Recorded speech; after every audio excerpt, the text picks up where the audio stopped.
Welcome to the Equip Podcast. Here you'll find conversations from people of all different walks of life, sharing their experiences, the things the Lord has taught them, and things to equip you. Equip is based on Ephesians 4:11-13 that talks about equipping God's people for works of service so that the body of Christ may be built up. That is our goal here, to build you up and equip you through seasons of ups and downs in life.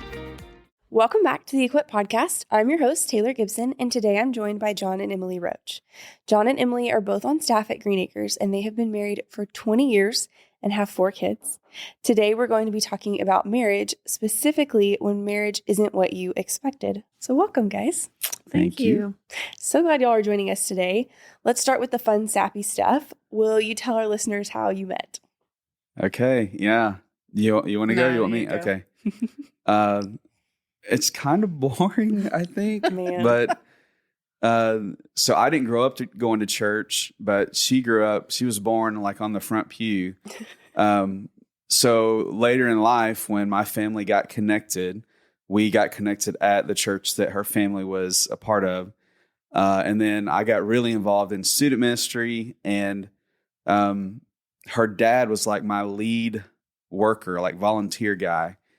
And from that, I was hanging out with him and his wife. I didn't really know Emily yet or her sister, even though her sister was in my student ministry. But that's how we met. Like, I was friends with her dad first. And then, of course, that all changes now that I'm son-in-law. But so, yeah, we met at church. Yeah. Yeah. Well, that's a fun place to meet. Yeah, it's great. Well, what were some of the expectations that you had going into marriage? So expectations is kind of funny because even though I was 26, right? Mm-hmm. And you were 21, so we're 5 years apart. Mm-hmm. I robbed the cradle a little bit. I don't know that we really had any, honestly. Mm-hmm. Like we had seen good marriages and we'd seen bad ones, but I think there was a bit of we just thought it was all going to work out in the end. Everything's fine. And thought it was going to be easy. Yeah. Yeah, let's just say yes and do this. We don't have any clue what we're doing, but it'll be fine. So I don't know that we had any expectations. I mean, if I'm honest, there were some expectations that, I can't wait to experience some things with my wife. But other than that, I had no clue, and I don't think she did either. No. I'm speaking for you, but I don't think we knew what we were doing at all. No, not at all. So that early marriage, this is going to be easy. People say it's hard, but it's going to be easy. Yeah. And you get in Yeah. and you're like, what just happened? I think the realization of you actually live with this person, there's nowhere to go, Yeah. So I think that's where I found go to my closet, talk to Jesus by myself, don't come in moments. That's so good. Yeah, you're right. Well, what were those early years like?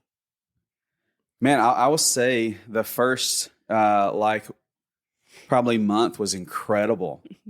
The next year for us, we found out we got married in December, and then in January, Emily was pregnant. So Hello. yeah. So again, our expectations, you can kind of see from how we plan that we don't really know what we're doing. So in October, we haven't even completed a year of marriage yet, but we have a child. So the first 2 years, really, because we just really didn't know what we were doing, and then here's this child in our life, they're a bit of a blur, honestly, for both of us. Yeah. Like, it's a marker for sure, but we've said this before, if we could do it again, we probably would try to wait a little bit longer. However, we wouldn't change our family at all. But what was it like for the first couple of years? Honestly, and even, she can speak more of this, but probably the first 5 to 7 years is kind of a blur. Right? You say that. We were also in ministry, so ministry's hard. And when we lived in Missouri for 3 years, and we moved the week before Abigail's first birthday. And so I had never lived other than 15 minutes away from my parents and then moved 13 hours away. Oof. I think, and ministry life, he was working nonstop it was for a long time, it felt like it was just me and Abigail. Mm-hmm. I would just go to the living room, turn the lights off, watch a movie, and just sit there, because I just felt alone. And not that ministry is bad, but sometimes it's lonely as a minister's wife, because he is out serving and doing what he's supposed to be doing, but at the same time, you're back having to take care of the kid. And not knocking him, but you realize, I think later on in marriage, he realized, hey, she can't do it all by herself. Mm-hmm. And that realization didn't come for a while. Because I would jokingly say, hey, I wish we didn't buy a house. Let's just rent a room in the basement of the church and live at the church, because then we'd see you more. Yeah.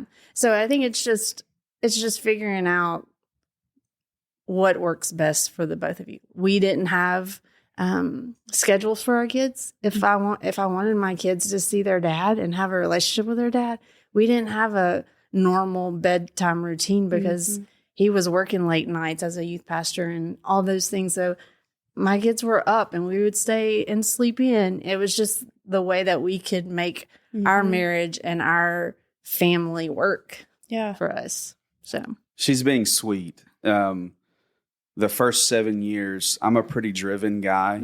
So no, are you?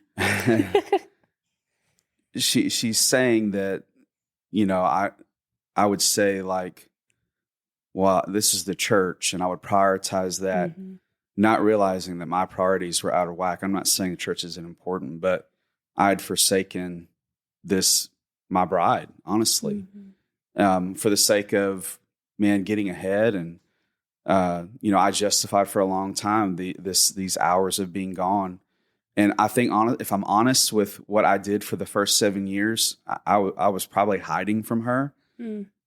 Just because I didn't know what I was doing. I was scared, like, there's kids in my house and I don't know what to do with these things. And I like hanging out with older kids I can talk to. And, she's the baby whisperer. I'm not. And all the while I had my own demons that I was facing that I'm hiding also, that no one knows about. But I was terrified. Like, what I thought marriage was and what it actually was were two completely different things. So I justified it, and I hid at work just because I didn't know what to do at home. I didn't know how to handle these kids. I didn't know how to care for her while she's loving on these babies. And I didn't know she needed it. I was so caught up in my own thing, but I think I was hiding in plain sight kind of thing. You know what I mean? Yeah. So I know you both said that y'all were in ministry, so there's kind of a given there. But outside of that, how has the gospel come in and influenced and affected your marriage? You want me to take that one? Yeah, you can start. Or you want to? You can start. So fast forward, we've said the first 7 or 8 years probably was the most difficult time in my life. And I think she would say the same thing. It was full of, I remember one night, I don't know if you remember this, you probably do, but we had moved from Missouri to Kingwood, Texas, which is outside of Houston. And I just thought, getting her closer to home would be helpful. A new post, maybe we could start over kind of thing. And this is 2007 or 8. But it just got worse. Things just got worse. It was an easier place to hide. And, it was easy for her to hide too. Like, that's the bad thing about being a minister's wife. I get all the attention. She doesn't. So I remember coming home one night, and we had three of our 4 kiddos were born.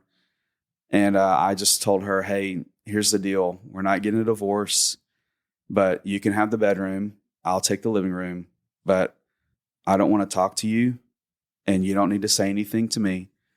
We'll be sweet in front of the kids, but for me to keep my job, we have to make this work at home. But I know you don't want to talk to me, and I don't want to talk to you. So let's just figure that out. What I didn't know at the time, because I was so selfish and so self-absorbed, and man, that crushed her. Think about those statements. They're just crushing. So fast forward, she pushes through. I push through. Let me pause you there. There was like a time where I was like, I don't feel like I need to provide for you sexually. Mm-hmm. Like, yes, you think, as a wife, I'm supposed to provide for your needs in that area. But I was like, I don't need to. Like, I just felt like you're not hurting me physically, but you're hurting me, mentally. Like, I feel like I'm just here to take care of your babies and provide in that area of life as well. Mm-hmm. So I decided that I was just going to not do that. So then one Sunday, the pastor, I don't know what we were even talking about, but it was about, providing for your spouse in that way. And it was like, oh gosh, like, I gotta go to the bathroom. I need to leave, But it was God saying, hey, even in those moments that you hate him, you were chosen to be with this man. Mm-hmm. And even though he may treat you or make you feel like you're only here for that, or providing for your children, and then, making sure the house is clean and all that jazz. He was like, nope, it's, you're supposed to love this man no matter what. And I think that's, what has helped me go through this whole, it hasn't been awful, but just getting through different phases of our marriages, realizing like, I have to love him no matter what. He's who I was chosen to be with and who I chose to be with. I have to love him in the good and bad moments. Sexually, every day, I chose him. I need to choose him for who he is. Which is why it's so important when you're choosing a spouse that you are in tune with who God has for you. Right. Because you're going to have to hold on to that at some point of, I know I'm called to love this person, be married with them, whatever. And that sometimes is all you have to hold on to is, this is who God gave me. Right. Right. And it's not, every day is not going to be easy. Every day might seem like out in public, it's going to seem like, oh, it's great. It's wonderful. But, and so I have a tender heart for people that have, are you being for real? Are you who you really are out in public? Are you the same person that you are at home? And so, I don't know. So again, she's kind of setting us up here for what changed later. So 7-8 years in, we're now at our third church, and I just kind of learned how to play the game for 2 to 3 years and make the best of it and hope that a new transition would change our marriage, our family, whatever. Mm-hmm. Well, we wound up going to a church in Longview, Texas, and all the while I had no clue that what God was doing, he had started in my wife, meaning like what she just talked about, for many, many months and years, I honestly viewed her as an object to satisfy my needs, whether that was mental, emotional, physical, but she was there for me. That's just the way, and I would never say it that way, but I thought that was what was under the surface. I thought it, yeah. So fast forward, we're at this church, and I noticed this, like, man, she's kind and loving and tender, and I'm not. And she just makes herself available for whatever, and which sounds like, some people think, well, that's exactly what she should, but it started to weigh on me that I'm treating her this way and she's still being gracious and kind. She shouldn't be. Why is she not fighting back? Why is she?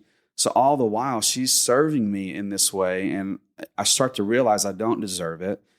Which is what I think it's in 2 Peter, the verse that talks about a wife will win over her husband without words. Exactly. Mm-hmm.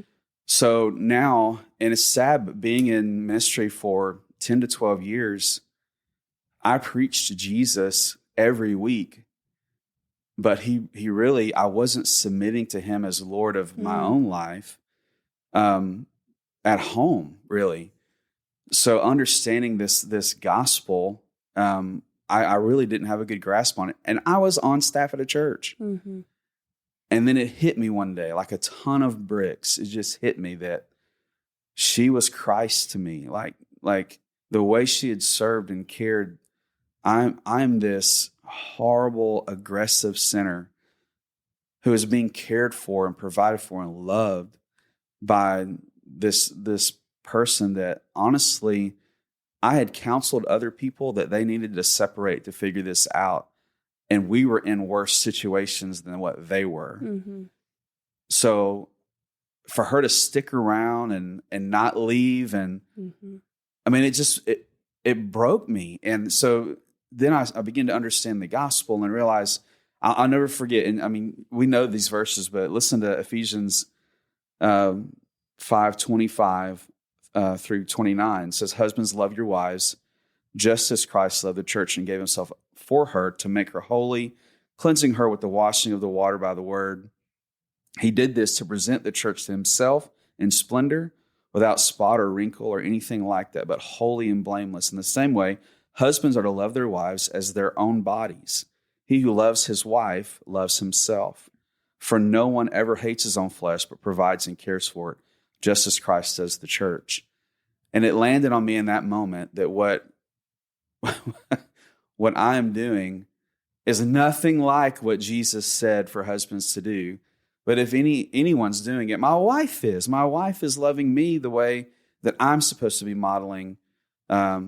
So long story short, the fact that she stuck around and the fact that she pushed through is ultimately what helped me understand the gospel in a deeper way. So I say this to people all the time, and I mean it, and she is the closest thing to Jesus in my life. And God has changed my life because of her. And I tell her, and I told her just 2 weeks ago, thank you for staying. Thank you for remaining. Like, you could have left and you didn't. And I'm forever grateful. So why didn't you leave? Because I knew that he was who I was supposed to be with, who God chose me to be with. I had prayed that God would give me a man that was in ministry, that God would lead me to a man that would love me unconditionally, that would would lead my family to Jesus, would be a leader, and so I just kept praying that God would change his heart, and I mean, and he did that, and I can't put a time frame on God. So if I put a time frame on God, then I'm not trusting him.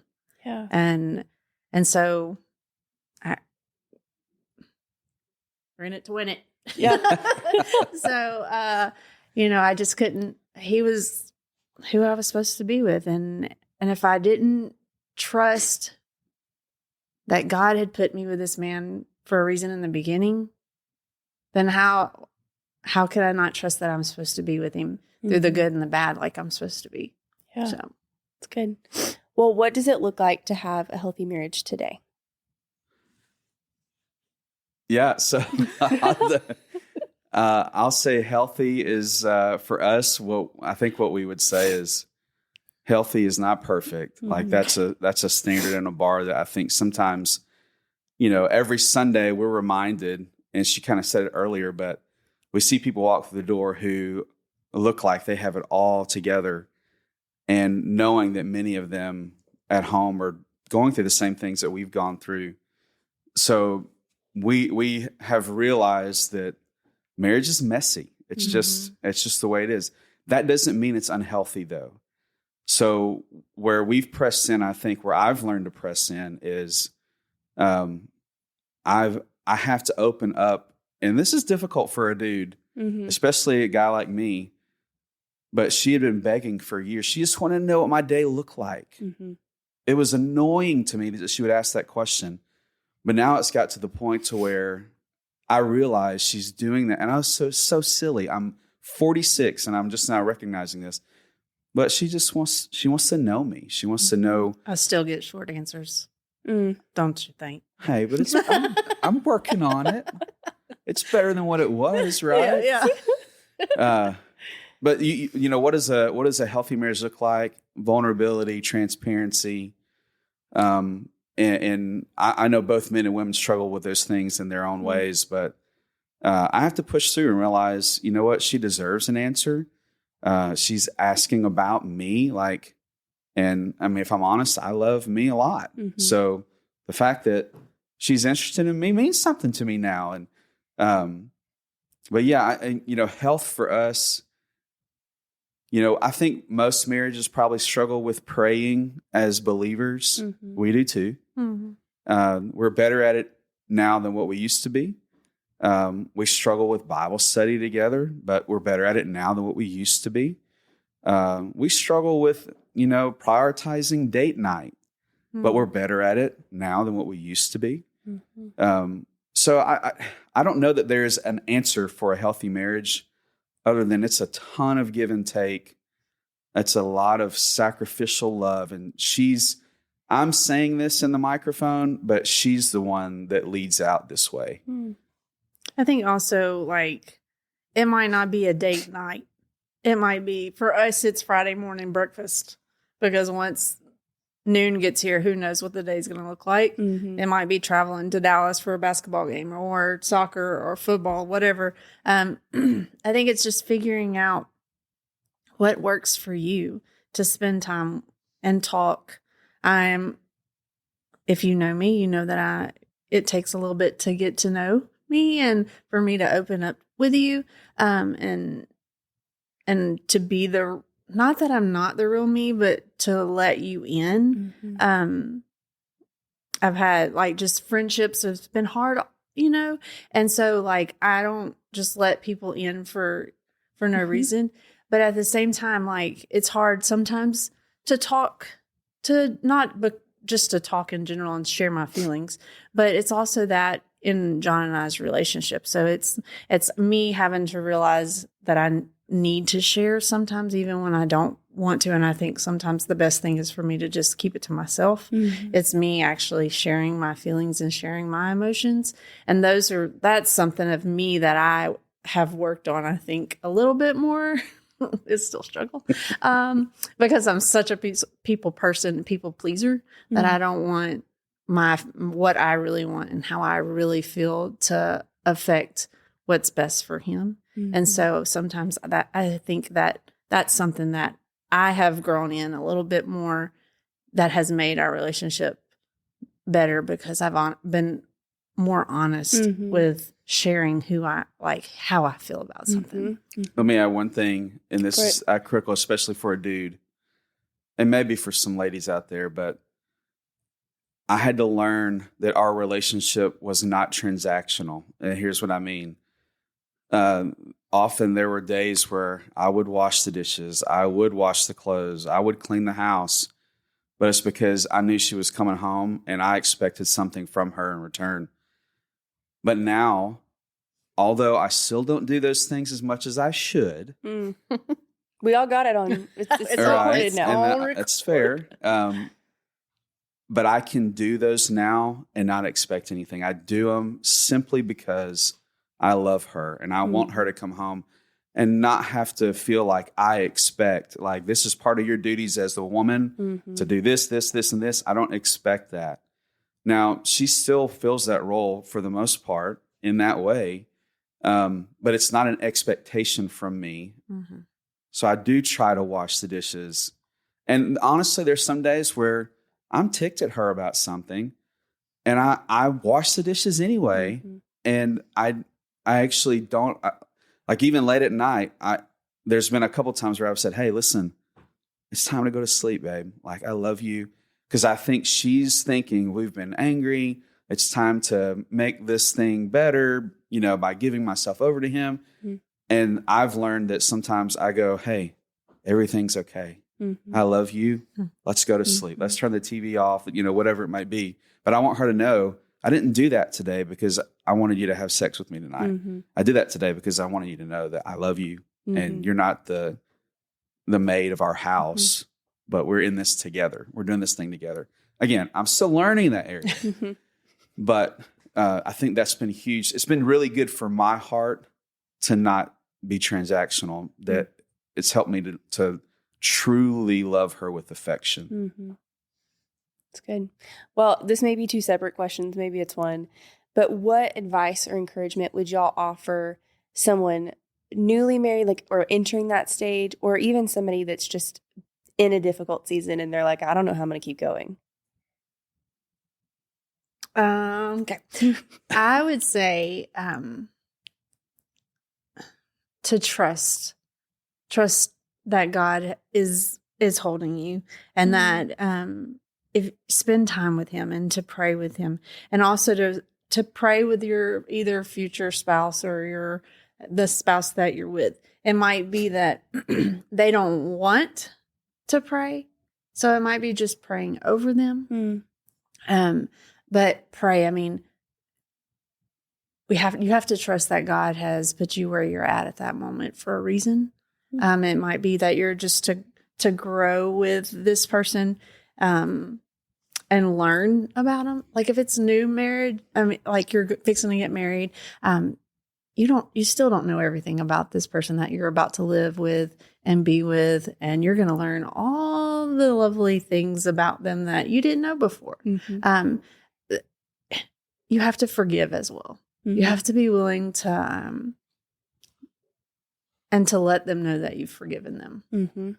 It's easy to say in your heart, hey, God, I forgive them and I love them no matter what.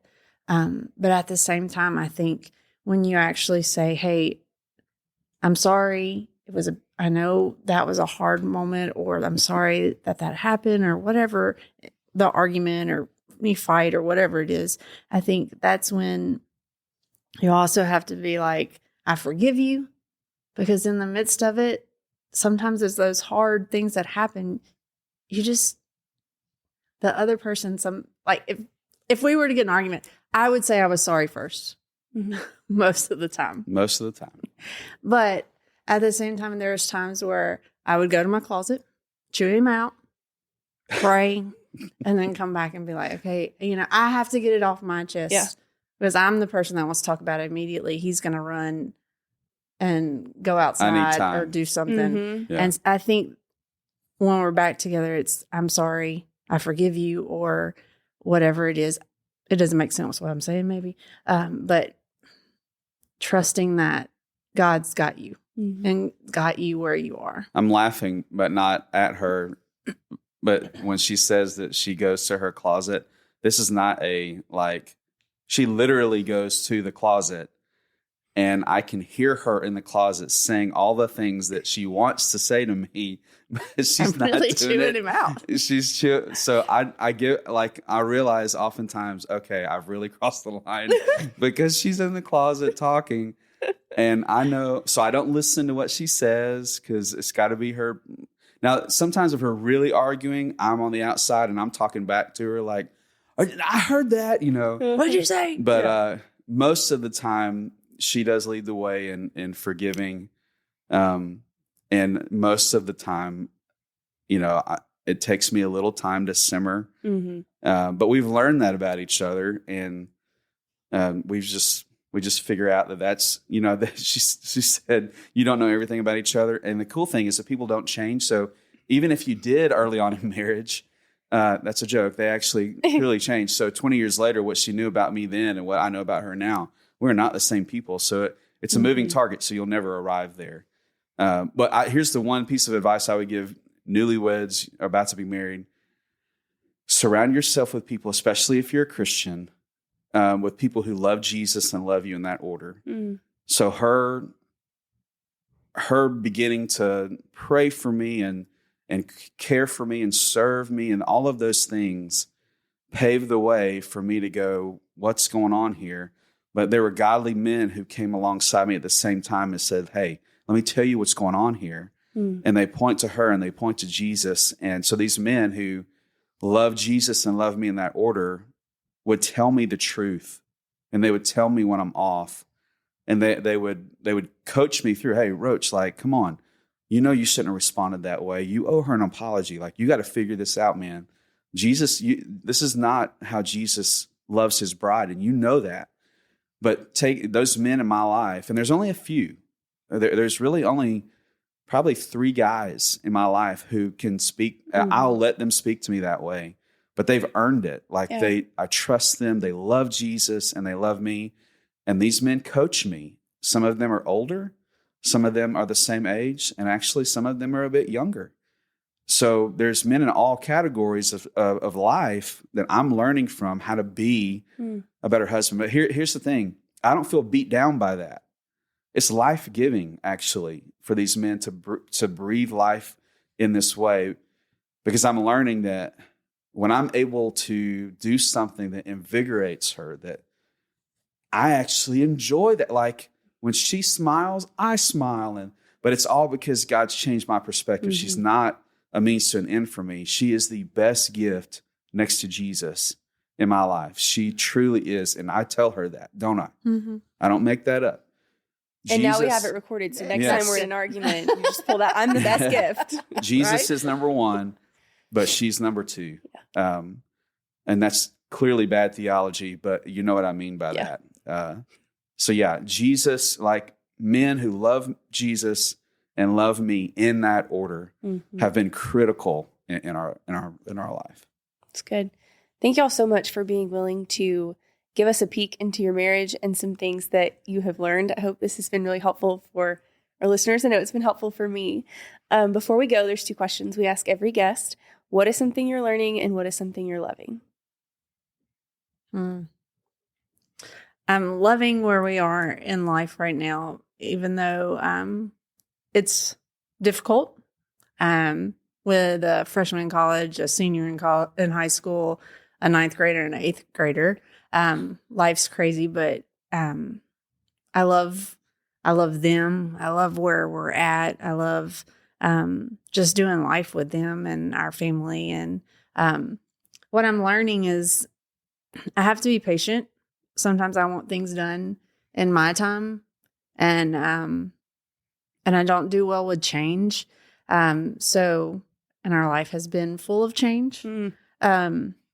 But even in the midst of that, I have to trust that God has me where I'm at. And when I'm talking to someone that's going through something, I always say, and when I'm praying with them, is that God that would hold them in His hands, and that He would like show Himself in a miraculous way. So that they could see that even in that hard moment and in those hard times that he's holding them and loving them, So I pray that I see it myself and not just say it to someone who's having a hard day.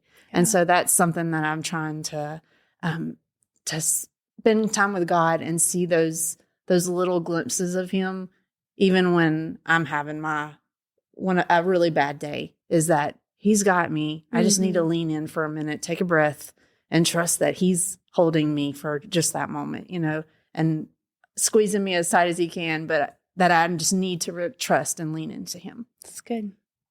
I would echo some of that. I think what I'm loving right now is our season. But like I said earlier, I dig like high school, college. Like I just really like hanging out with people in that age range. So now that our kids are that age, like I really enjoy that. But in the same vein, I'm learning that time is one of the greatest commodities that I've taken advantage of, and to make the most of what's right in front of me. And she teaches me that all the time. But I look back at our life, and the first 8 years are a blur. And honestly, like it haunts me that I didn't spend time with my children the way that I could have. So in some ways I try to make up for it now. And I don't think I ever can, but God's taught me through that to savor these moments, because they change, man. Gosh, I remember wearing the hazmat suit when Abigail was born. Like that's what you had to wear, right? And now she's 19 and we're like, where did it go? So I'm learning, to savor what's right in front right now in this moment. So it's really good. Thank y'all so much. You're welcome. Thank you. Thank you for having us. Thanks for listening to the Equip podcast. Be sure to subscribe to be the first to know when a new episode drops. And follow us on social media to stay connected. We're at GABC_women. See you next time.